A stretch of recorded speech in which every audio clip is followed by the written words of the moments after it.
सोबत मैगजीन के तमाम दोस्तों को शहबाज सईद आसी का सलाम। नाजरीन, अगर आप भी कई पाकिस्तानियों की तरह तुर्की के मशहूर ड्रामे अर्तुगरुल गाजी के फैन हैं तो यकीनन इस ड्रामे के अदाकारों को भी पसंद करते होंगे और इनकी जाती जिंदगी, असल नाम, हकीकी लुक, इनकी उम्र, फैमिली और लाइफ स्टाइल के बारे में भी जानना चाहते होंगे। इस वीडियो में मैं आपको कार्डिनल थॉमस के बारे में बताऊंगा। तो आइए अर्तुगरुल गाजी में कार्डिनल थॉमस का किरदार अदा करने वाले फनकार की जाती जिंदगी के बारे में जानते हैं। जैसा की आपने देखा होगा की कार्डिनल थॉमस को पापा आज़म बनने की दिली ख्वाहिश होती है। इनकी अदाएं, नर्म मुलायम लहजा, बोलने का अंदाज, चाल ढाल और दिल को छू लेने वाली गुफ्तगू सबको बहुत पसंद आई। दोस्तों, आपको मुख्तसरन बताता चलूं कि अर्तुगरुल गाजी में कार्डिनल थॉमस का रोल क्या था। दरअसल कार्डिनल थॉमस कैथोलिक चर्च में पापा आज़म का चीफ मशीर है, जिसे उस्ताद आज़म पर खुसूसी नजर रखने के लिए और अहम मालूमात निकलवाने के लिए सलीबियों के किले में भेजा गया है। चूँकि कार्डिनल थॉमस एक तारीखी शख्सियत है, इसलिए इसे अर्तुगरुल गाजी में भी दिखाया गया है। हालांकि असल कार्डिनल थॉमस वॉल्सी 15वीं सदी का अहम किरदार है। 1509 में जब हेनरी 7 इंग्लैंड के बादशाह बने तो वॉल्सी को इनका मशीर मुकर्रर किया गया। वॉल्सी ने इस वक्त की रियासत में अपना असर रसूख कायम कर लिया था और वो ताकतवर शख्स तस्वर किया जाने लगा। कैथोलिक चर्च में इनका दूसरा अहम तरीन ओहदा था। इन्हें चर्च के दूसरे पादरियों पर फोकियत दी जाती थी। बाद अज़ा वॉल्सी ने अपनी काबिलियत की बुनियाद पर चर्च में आला तरीन सियासी मुकाम हासिल कर लिया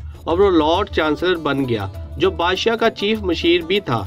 इसलिए अर्तुगरुल गाजी के पहले सीजन में कार्डिनल थॉमस का किरदार शामिल किया गया है और वो ड्रामे में भी इसी तरह चालाकी और होशियारी से किले में जासूसी के लिए भेजा जाता है। इसे मिशन सौंपा जाता है कि किसी तरह बुढ़े उस्ताद आज़म से जान छुड़ाकर किले का कमांडर किसी जवान शख्स को मुकर्रर किया जाए। बहरहाल कार्डिनल थॉमस कुस्तनतीनिया जाते हुए रास्ते में अर्तुगरुल गाजी के हत्थे चढ़ जाता है ताकि इसके बदले तुर्गत यानी नूर गुल को छुड़ाया जा सके। उस्ताद आज़म को जब इसकी गिरफ्तारी का पता चलता है तो वो बेहद खुश होता है और कहता है कि इस बेकार पुर्जे के बदले मैं नूर गुल जैसे हीरे को क्यों छोड़ूं।